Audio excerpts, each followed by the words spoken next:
فرش التراب يضمني وهو غطاء. حالانکہ میں نے اصول پہلے بتا دیا، چیریٹی بگنز ایٹ ہوم. جیسے حضور فرماتے تھے انا اول المسلمین، دیکھو میں تمہیں اسلام کی دعوت دے رہا ہوں، سب سے پہلا مسلمان میں خود ہوں. انا اول المومنین، میں تمہیں ایمان کی دعوت دے رہا ہوں، پہلا مومن میں ہوں. تو جب تک انسان اپنے کردار سے بات واضح نہ کرے تو واز جو ہے وہ مفید نہیں ہوتا، مؤثر نہیں ہوتا. لہذا سب سے پہلے بات جو کی گئی وہ کی گئی ہے حضور کی ازواج مطہرات سے. اب اس ضمن میں جو اصلاحی اعمال آئے ہیں، احکام، ان کو نوٹ کر لیجئے. ان کا آغاز ہوا ہے تدریجی اعتبار سے سورہ احزاب سے، اور سورہ احزاب سن 5 ہجری میں جو ہے نازل ہوئی ہے. ان کی تکمیل ہوئی ہے سورہ نور میں جو سن 6 ہجری میں نازل ہوئی. اور ایک بہت خوبصورت بات کہی، یہ مولانا امین اصغر اصلاحی نے مجھے بتایا کہ ان کے استاد حمید الدین فراہی نے یہ کہا کہ سورہ احزاب میں گھر سے باہر کے پردے کا بیان ہے اور سورہ نور میں گھر کے اندر کے پردے کا بیان ہے. تو اصلاحی صاحب کہتے تھے کہ اس جملے نے میری آنکھیں کھول دی اور قرآن مجید روشن ہو گیا میرے سامنے. ورنہ اگر یہ بات سامنے نہ ہو تو آدمی اٹکتا ہے، جگہ جگہ پر اشکالات پیدا ہوتے ہیں. دیکھیے سورہ احزاب میں کیا کیا گیا. نمبر 1، پہلے خطاب ازواج مطہرات سے، بعد میں عام کر دیا گیا. نمبر 2، بتایا گیا کہ عورت کا اصل کردار کیا ہے، اس کی اصل جگہ کیا ہے، گھر. نمبر 3، استیزان کے حکم کا آغاز ہو گیا کہ گھروں میں اجازت لیے بغیر داخل نہ ہو. لیکن یہاں بھی صرف نبی کے گھر کی بات ہوئی ہے، عام نہیں. پھر محرموں کی ایک چھوٹی فہرست ہے جو سورہ احزاب میں آ گئی ہے، اور گھر سے باہر کے پردے کا حکم آ گیا ہے. یہ سورہ احزاب میں. سورہ نور میں استیزان اب عام کر دیا، کسی بھی گھر میں داخل مت ہو جب تک اذن نہ لے لو. یہ دیکھیے تدریج، پہلے حضور کے گھروں میں داخل نہ ہو، اب کسی بھی گھر میں داخل نہیں ہو سکتے بغیر استیزان کے. اور احادیث مبارکہ میں اتنی سختی آئی ہے، میں بعد میں آپ کو بتاؤں گا. دوسرے یہ کہ گھر کے اندر پردہ جو محرموں سے پردہ ہے، محرموں سے پردہ. محرم کون ہوتا ہے یہ سمجھ لیجئے. محرم وہ ہے جس سے کبھی بھی کسی شکل میں کسی حالت میں شادی نہ ہو سکے.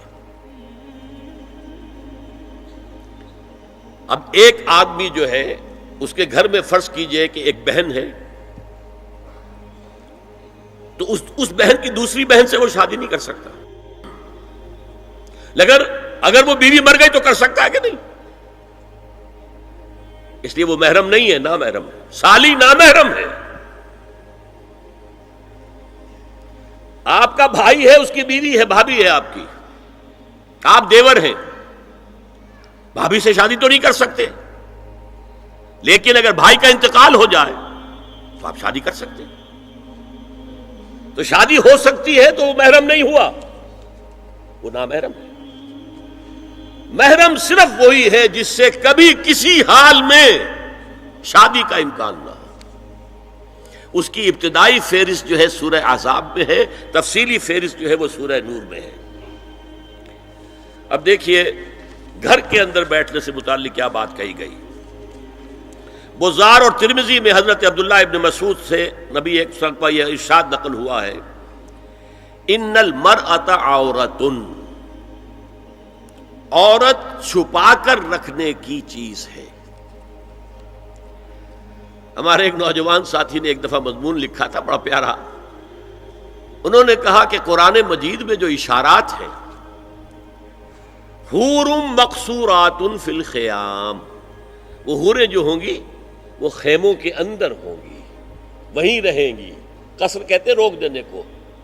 باہر نہیں نکلتی وہ. مقصورات فی الخیام، حوروں کا کانہن لؤلؤ مکنون، ایسے ہوں گے کہ جیسے کہ موتی جسے چھپا کر رکھا جائے. عورت چھپا کر رکھنے کی شے ہے. المرأۃ کلھا عورۃ، عورت کہتے ہیں اس کو ہے جسے چھپا کر رکھا جائے. ان المرأۃ عورۃ فاذا خرجت، جب وہ گھر سے نکلتی ہے، استشرفھا شیطان، اب شیطان جو ہے اس کو طاق میں رکھتا ہے. واقرب ما تکون برحمت ربھا وہی فی قعر بیتھا، وہ اپنے رب کی رحمت سے قریب ترین ہوتی ہے جبکہ اپنے گھر کے بھی کسی اندرونی حصے میں ہو. صحن میں ہوگی تو شاید ادھر ادھر کے کوٹھوں سے نظر پڑ جائے. اسی لیے فرمایا مردوں کے لیے مسجد میں نماز افضل 28 گنا، اور عورت کے لیے گھر کی نماز مسجد سے افضل، گھر کے صحن کی مسجد سے افضل، دالان کی صحن سے افضل، کمرے میں اس سے افضل، اور کمرے کی کوئی بغلی کوٹھڑی ہے تو اس میں سب سے افضل.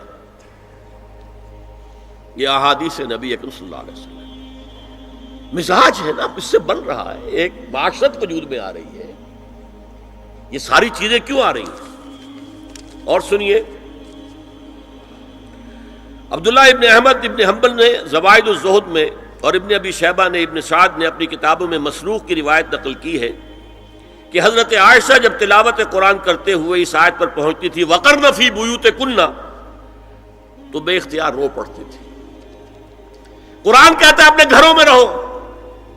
حضرت عائشہ نے شہادت عثمان کے بعد باہر نکل کر لشکر کی قیادت کی. پھر ساری عمر افسوس رہا کہ میں نے غلط کام کیا. دیکھیے کیا معاملہ تھا. حضرت علی رضی اللہ تعالیٰ سے جنگ کی تھی، 10,000 آدمی ایک رات میں مرے، لیکن حضرت علی کا کردار کیا تھا؟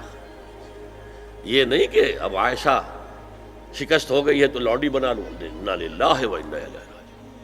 اتنا احترام کیا ہے، مدینے کی چند عورتوں کو ساتھ دے کر بڑے احترام سے مدینے پہنچا دیا، وہاں کی عورتوں، کوفے کی عورتوں کو ساتھ دے کر، اور صرف یہ کہا کہ آپ کی یہ ذمہ داری نہیں تھی، آپ نے یہ ذمہ داری خام خواہ لے لی. صرف یہ، اور کچھ نہیں، کوئی ملامت نہیں.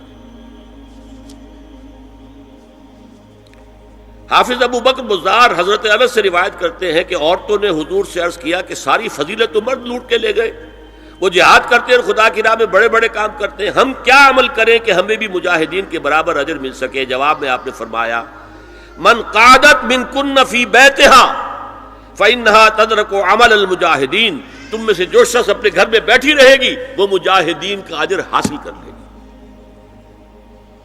یہ ایک ہوا کا رخ ہے، بتایا جا رہا ہے، یہ نظام ہے جس کو اس شکل میں دیا جا رہا ہے.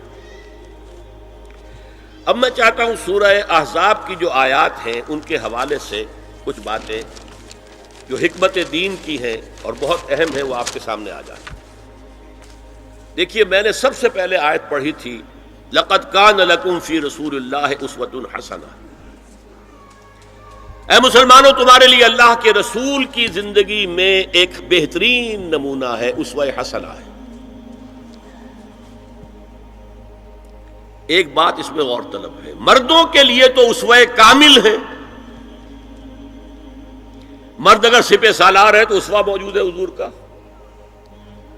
مرد اگر صدر ریاست ہے، خلیفہ ہے تو اسوہ موجود ہے رسول کا، کوئی قاضی القضات ہے تو اسوہ موجود ہے رسول کا، کوئی کسی مسجد میں خطیب ہے، امام ہے تو اسوہ موجود ہے، باپ کی حیثیت سے اسوہ موجود ہے، شوہر کی حیثیت سے اسوہ موجود ہے کہ نہیں؟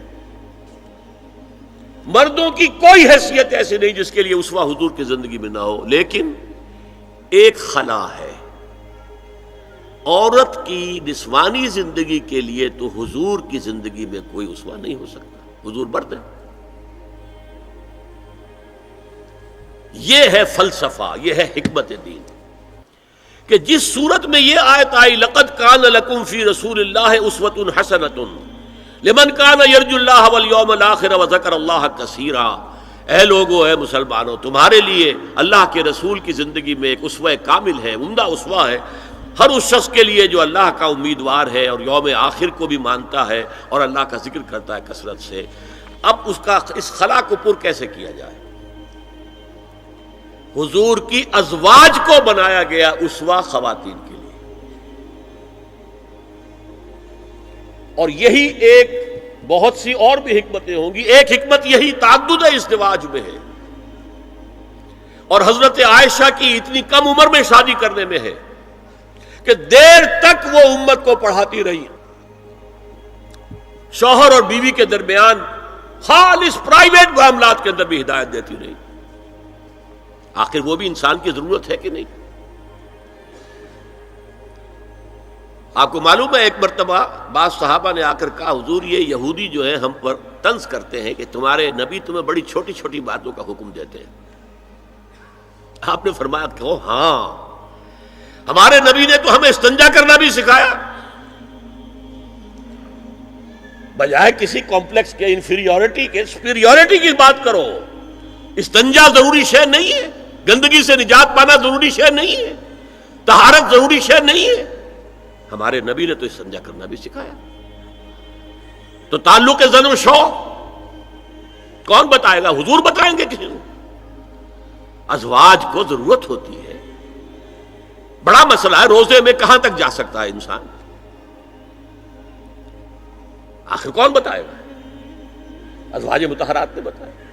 تو اسوہ بنانے کے لیے دیکھیے یہ آیات آئی ہیں، یہ 3 آیتیں سورہ احزاب کی یوں سمجھیے کہ نچوڑ ہے اس مسئلے میں۔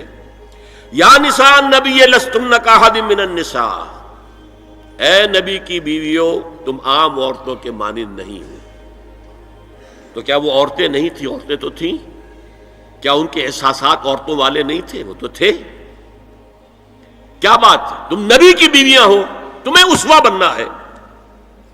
ان اتقیتن فلا تخضعن بالقول، اگر تمہیں واقعی اللہ کا تقوی اور خوف ہے تو کسی اجنبی سے اگر بات کرنے کی ضرورت پیش آ جائے تو اپنی آواز میں لوچ مت پیدا کرو۔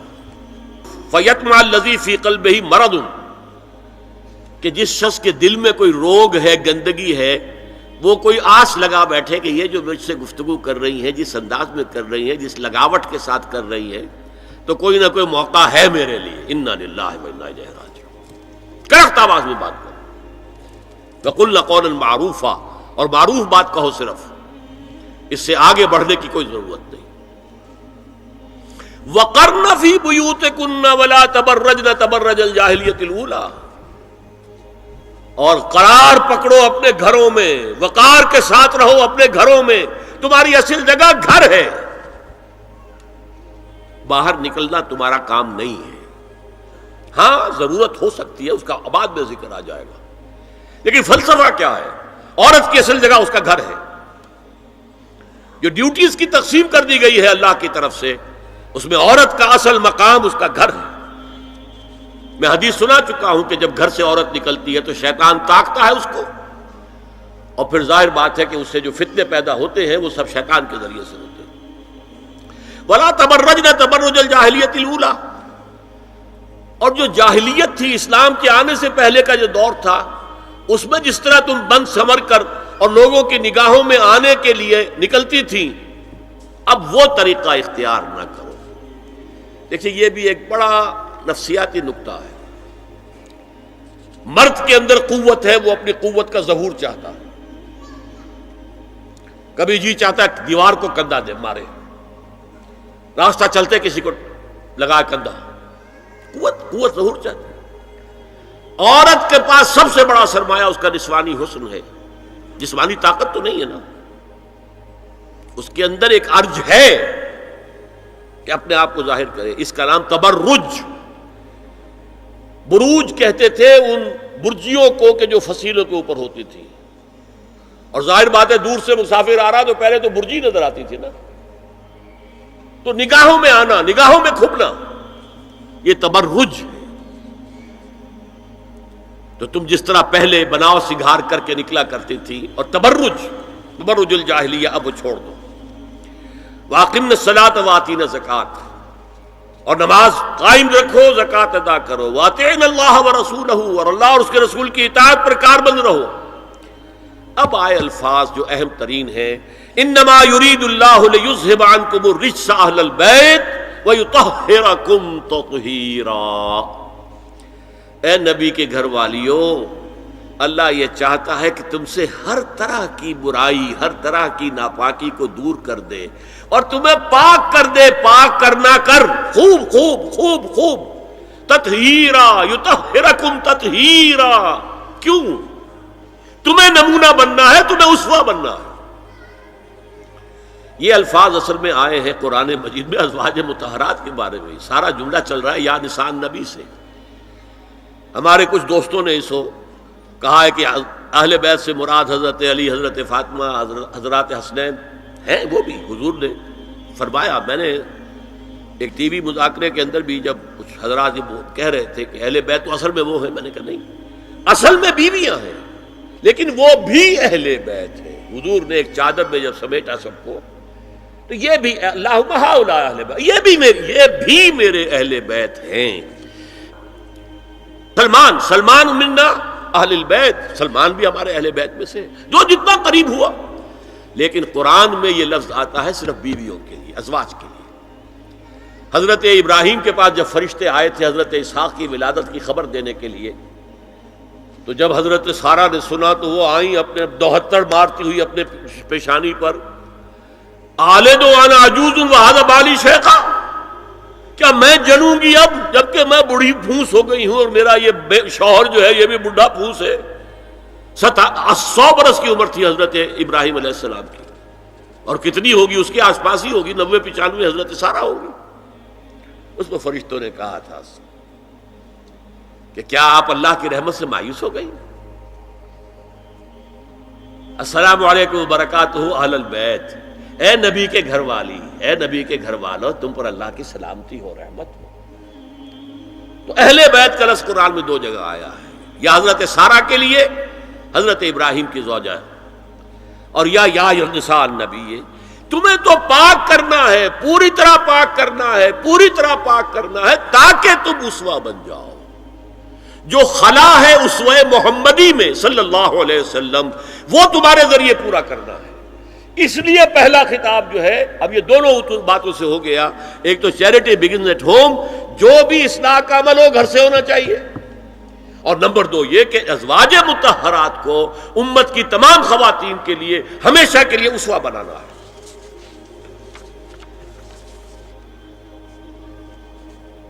اسی طریقے سے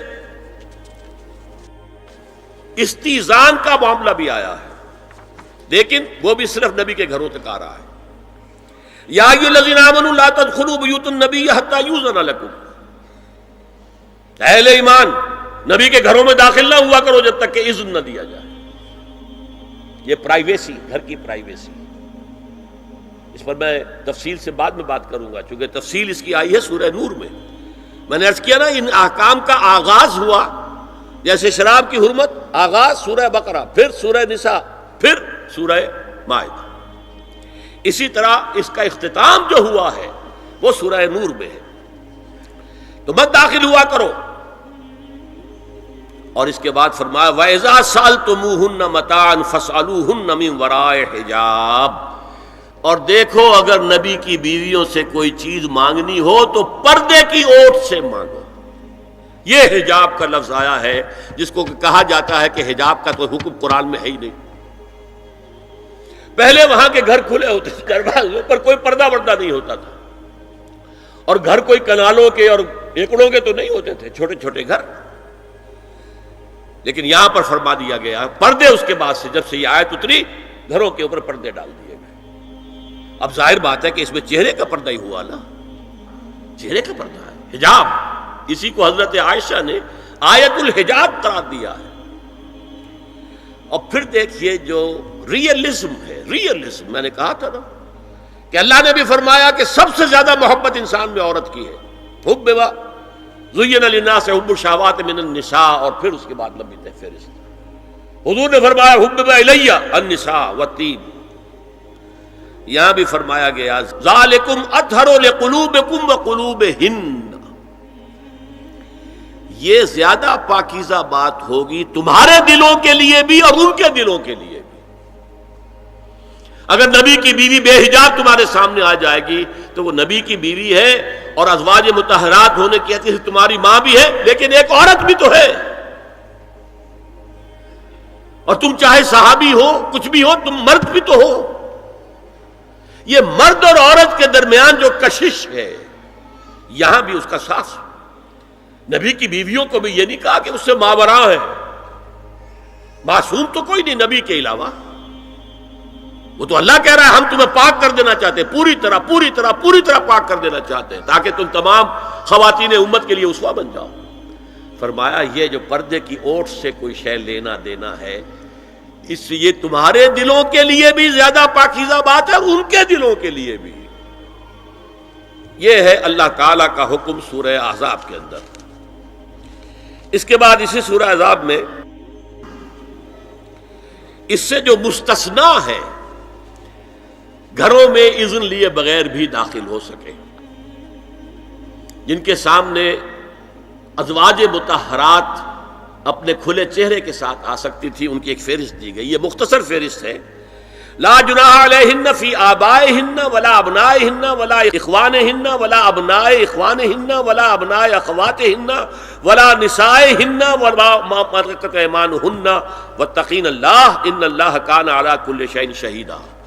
کوئی حرج نہیں ہے ازواج مطہرات پر ان کے باپوں کے سلسلے میں۔ ابو بکر آئے تو جائیں سیدھے حضرت عائشہ کے حجرے میں، کون روکے گا؟ اور بیٹوں کے اور ان کے بھائیوں کے اور ان کے بیٹوں کے بھائی بھتیجے اور ان کی بہنوں کے بیٹے یعنی بھانجے، ولا نسائہن، نسائہن اس کو میں چاہتا ہوں نوٹ کریں آپ، اپنی عورتیں، جان پہچان کی عورتیں، اجنبی عورتیں نہیں۔ اس پر مزید گفتگو ہوگی سورہ نور کے حوالے سے۔ ولا ما ملکت ایمانہن، اور جو ان کے ملک یمین ہیں، ان میں ایک رائے یہ ہے کہ مراد صرف باندیاں ہیں اور ایک مراد یہ ہے کہ اس میں مرد غلام بھی شامل ہیں۔ ایک رائے یہ ہے کہ مرد غلام جب تک کہ ابھی وہ بالغ نہ ہو، بچہ ہو۔ بہرحال یہ آراء ہے علیحدہ۔ واتقین اللہ ان اللہ کان علی کل شیء شہیدا، اور اللہ کا تقوی اختیار کرو، یقیناً اللہ ہر چیز کو دیکھ رہا ہے۔ اب آئیے سورہ نور کی طرف۔ اب میں یہاں پر سورہ نور میں آغاز جو ہوا ہے سورہ نور کا، وہ سب کو معلوم ہے۔ زنا کی کیا حد ہے، سزا کیا ہے؟ غیر شادی شدہ زانی یا زانیہ، اس کی سزا 100 کوڑے، اور اگر کوئی الزام لگائے اور ثبوت پیش نہ کر سکے، 4 گواہ نہ لا سکے، تو قذف کی حد کیا ہے؟ 80 کوڑے۔ اس کے بعد اصل میں جو زنا کا سد باب کرنے کے لیے احکام ہے وہ آئے ہیں۔ چنانچہ اس میں سب سے پہلے کیا ہوا؟ استیزان کا حکم بڑی تفصیل کے ساتھ آیا، بہت تفصیل کے ساتھ آیا۔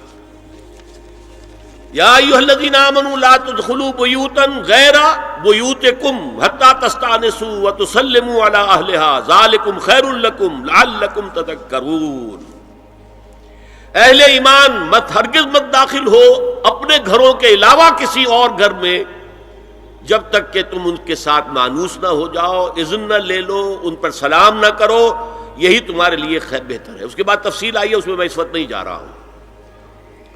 اور جو لوگ اس پر عمل نہیں کرتے ان کے بارے میں قرآن مجید کیا کچھ، حضور کیا کچھ فرما رہے ہیں یہ آپ سن لیجئے، بہت سخت احکام ہے۔ عن ابی ہریرہ رضی اللہ عنہ ان رسول اللہ صلی اللہ علیہ وسلم قال لو ان امرأ اطلع علیک بغیر اذن فخذفته بحشاة ففقعت عینہ ما کان علیک من جناح، متفق علیہ، بخاری اور مسلم دونوں کی ہے۔ اگر کوئی شخص تمہارے گھر میں بغیر اجازت کے داخل ہو جائے اور تم اس کی سزا کے طور پر اس پر کنکریاں پھینکو اور اس کی آنکھ پھوٹ جائے کنکری سے، تو تم پر کوئی گناہ نہیں۔ بغیر اجازت کے گھر میں آ گیا ہے، بغیر اذن کے، بغیر استئذان کے کنکریاں مارو اور کنکری سے آنکھ پھوٹ جائے، فما کان علیک من جناح، کوئی حرج نہیں۔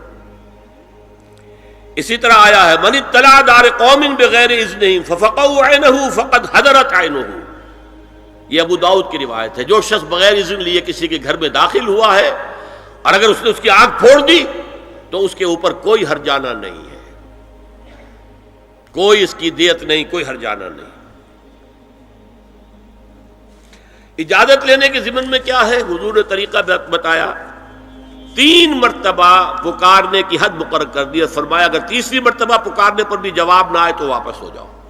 قرآن میں بھی ہے اذا قیل لکم ارجعوا فارجعوا، اگر تو وہ کہتے چلے جاؤ، ملاقات نہیں ہو سکتی، چلے جاؤ۔ ہاں اگر آپ ٹائم لے کر آئے ہیں تب بات دوسری ہے، پھر تو اس کو ملنا ہے، لیکن آپ ایسے ہی پہنچ گئے ہیں، پتہ نہیں وہ اپنی کس مصروفیت میں ہے، آپ کا حق نہیں ہے کہ وہ آپ کو ریسیو کرے اور آپ سے بات کرے۔ اذا قیل لکم ارجعوا فارجعوا، اور برا نہ مانو کہ میرا یہ معاملہ کیا، میں آیا تھا اور مجھے جو ہے مجھ سے ملاقات نہیں کی، نہیں۔ اور اس سلسلے میں ایک بڑا دلچسپ واقعہ ہے۔ ایک مرتبہ آپ حضرت سعد ابن عبادہ کے ہاں گئے اور السلام علیکم ورحمۃ اللہ کہہ کر 2 دفعہ اجازت طلب کی، مگر اندر سے جواب نہ آیا۔ تیسری مرتبہ جواب نہ ملنے پر آپ واپس ہو گئے۔ حضرت سعد اندر سے دوڑ کر آئے اور عرض کیا یا رسول اللہ، میں آپ کی آواز سن رہا تھا مگر میرا جی چاہتا تھا کہ آپ کی زبان مبارک سے میرے لیے جتنی بار بھی سلام و رحمت کی دعا نکل جائے اچھا ہے، تیسری مرتبہ بھی آپ کہیں۔ پھر دوڑ کر آئے اور لپٹ گئے حضور سے صلی اللہ علیہ وسلم۔ یہ ہے استیزان کا معاملہ۔ اب آ رہی ہے اصل آیت،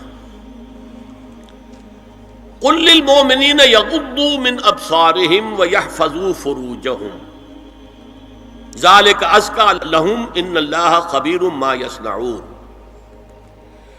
وقل للمؤمنات یغضضن من ابصارہن ویحفظن فروجہن ولا یبدین زینتہن الا ما ظہر منہا وَلْيَضْرِبْنَ بِخُمُرِهِنَّ عَلَى جُيُوبِهِنَّ وَلَا يُبْدِينَ زِينَتَهُنَّ إِلَّا لِبُعُولَتِهِنَّ أَوْ آبَائِهِنَّ أَوْ آبَاءِ بُعُولَتِهِنَّ أَوْ أَبْنَائِهِنَّ أَوْ أَبْنَاءِ بُعُولَتِهِنَّ أَوْ إِخْوَانِهِنَّ أَوْ بَنِي إِخْوَانِهِنَّ أَوْ بَنِي أَخَوَاتِهِنَّ أَوْ نِسَائِهِنَّ أَوْ مَا مَلَكَتْ أَيْمَانُهُنَّ أَوِ التَّابِعِينَ غَيْرِ أُولِي الْإِرْبَةِ مِنَ الرِّجَالِ أَوِ الطَّفْلِ الَّذِينَ لَا يَظْهَرُوا عَلَى عَوْرَاتِ النِّسَاءِ وَلَا يَضْرِبْنَ بِأَرْجُلِهِنَّ لِيُعْلَمَ مَا يُخْفِينَ مِنْ زِينَتِهِنَّ وَتُوبُوا إِلَى اللَّهِ جَمِيعًا أَيُّهَا الْمُؤْمِنُونَ لَعَلَّكُمْ تُفْلِحُونَ۔ یہ لمبی آیت ہے۔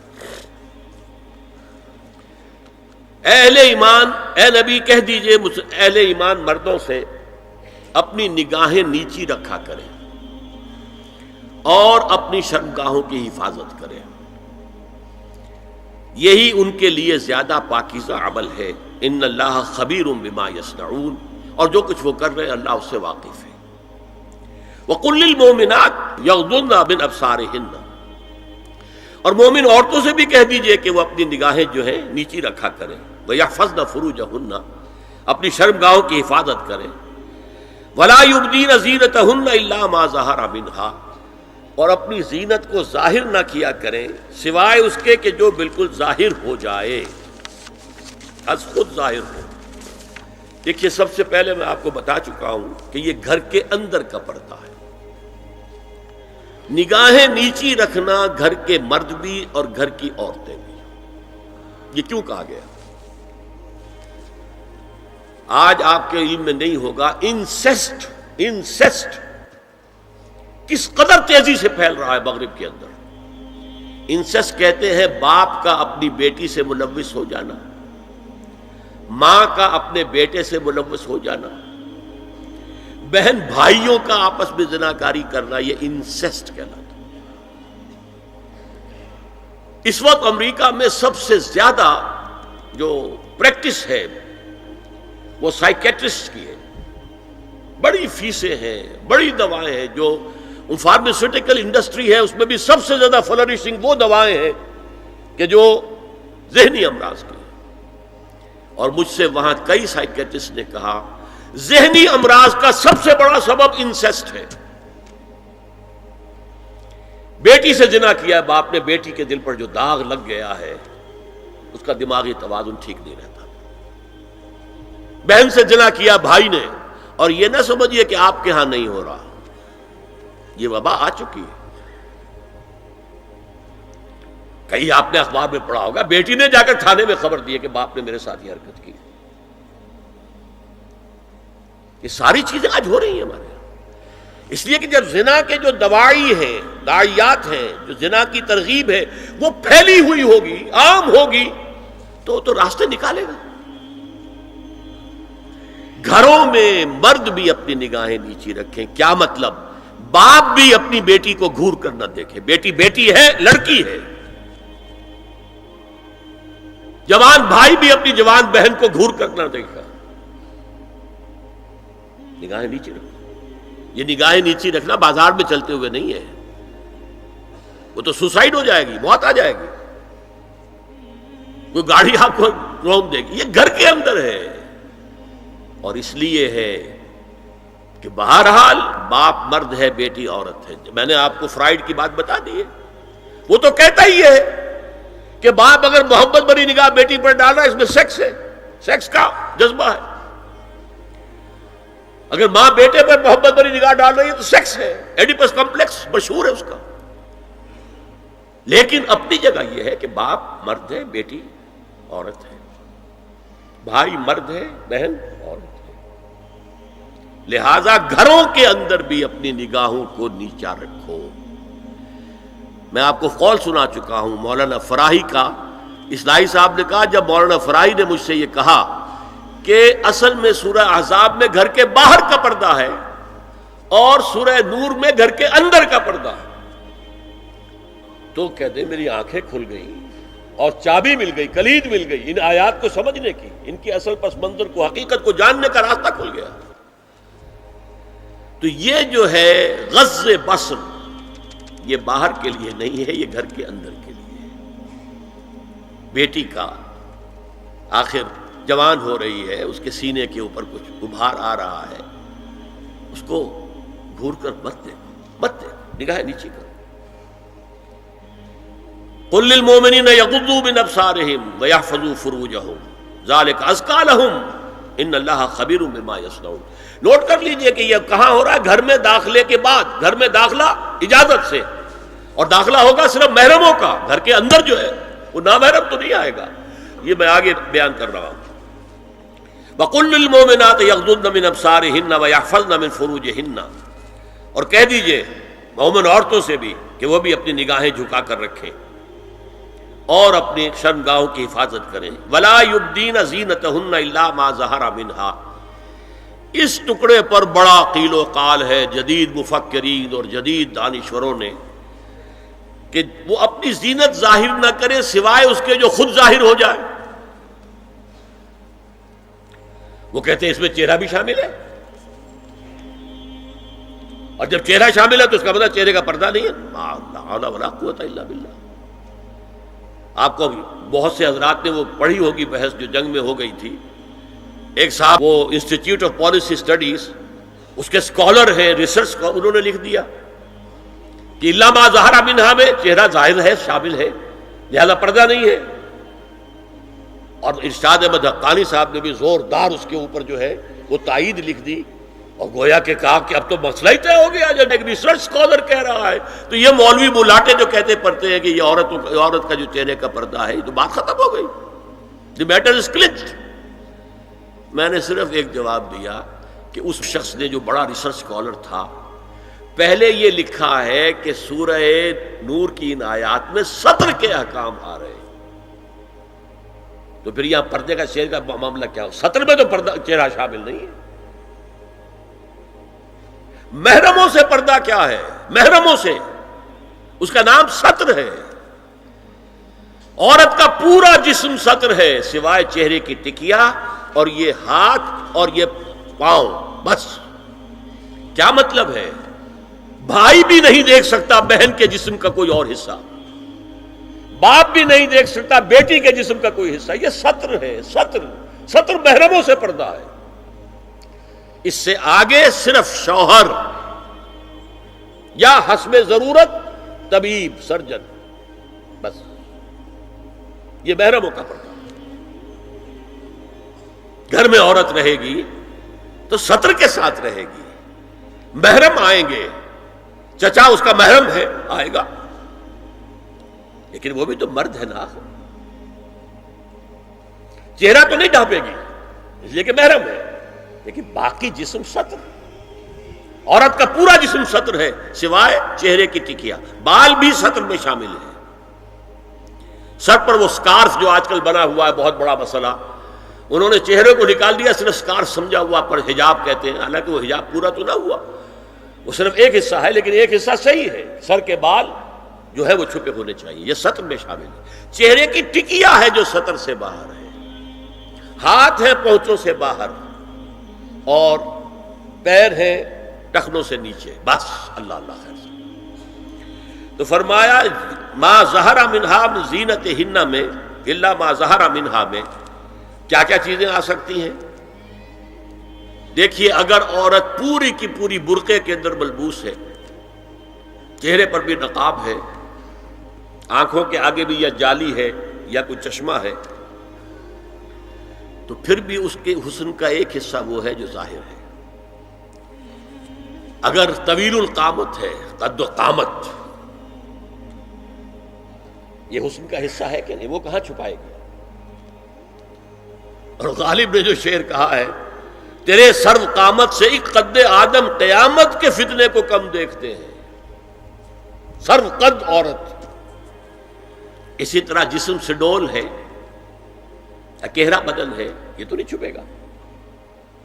عورت موٹی ہے، کیسی ہے، جسم جو غیر متناسب ہے، یہ تو نہیں چھپے گا۔